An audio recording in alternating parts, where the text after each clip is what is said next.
Good morning, QC. It's 7 a.m. on a Tuesday, October 19, 2022. I am Audrey Javier, your news anchor, and you're watching BioNews. There are diseases that can be acquired through lifestyle and environment.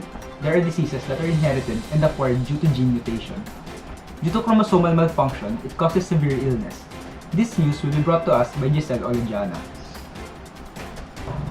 Due to mutation of genes or having the wrong amount of genetic material, a genetic disorder develops. Mendelian disorder, chromosomal disorder, and mitochondrial inheritance are the types of genetic disorders. The Mendelian disorder occurs due to mutation in a single gene and can be easily detected by pedigree analysis. Cystic fibrosis, hemophilia, albinism, and single-cell anemia are some examples of this disorder. The chromosomal disorder occurs due to the alternation in the number or structure of the chromosomes. It includes Down syndrome, Turner syndrome, and Klinefelter syndrome. Mitochondrial inheritance occurs when non-nuclear mitochondrial DNA is mutated. There are 5 to 10 bits of DNA in each mitochondrion. Mother pass on their mitochondria to their offsprings. Leber's hereditary optic atrophy, myoclonic epilepsy with rugged red fibers, mitochondrial encephalopathy, and lactic acidosis are some of these examples.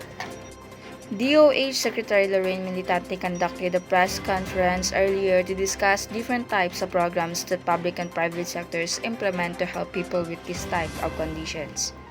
People with genetic disorders are also among persons with disabilities. They are protected by the Republic Act No. 7277, an act providing for the rehabilitation and self-reliance of disabled persons and their integration into the mainstream of society and for other purposes, otherwise known as the Magna Carta for Disabled Persons.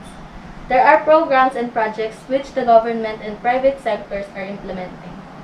Infectious diseases are most common cause of infant mortality in the Philippines. This situation has been aggravated by the small number of geneticists and genetic counselors who can provide genetic diagnosis, management, and counseling services to the patients. Delivery of medical genetic services does remain a challenge in both private and public sectors. According to March of Dimes, the estimated prevalence of congenital disorders was 52.9 per 1,000 live births in 2006. One example is the Mount Sinai organization. They have a clinical genetic disorders program. At the clinical genetic disorders program, they specialize in the care of children and adults with known or suspected genetic conditions. Another example is the Genetic Disease Foundation, or GDF. It was established in 1997 by patients and families affected by genetic disorders.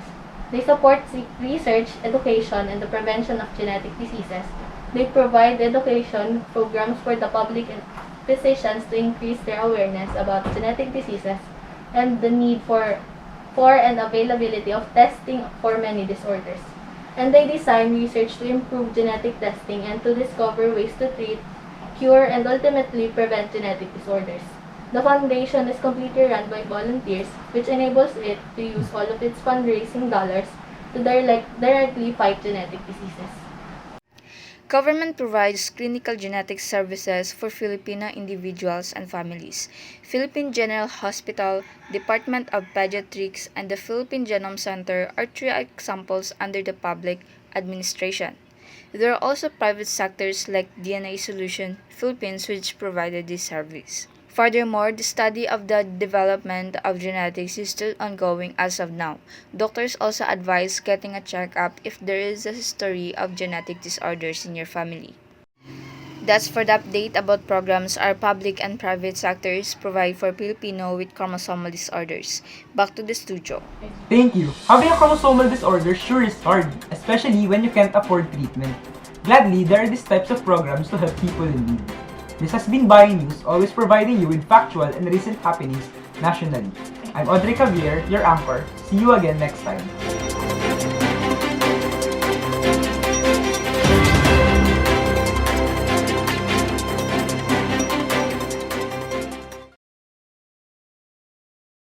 First take. Teka lang. Camera action. Light camera action. Hindi naman ko katamawa.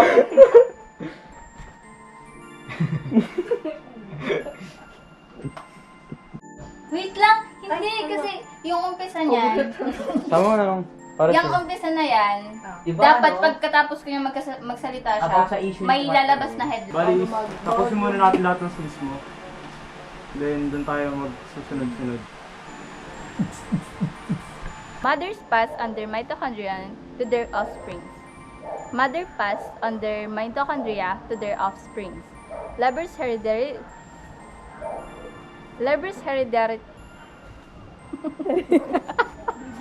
Hereditary.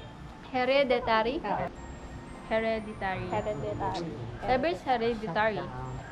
Leber's hereditary optic atrophy or LHON. Myoclonic epilepsy with rugged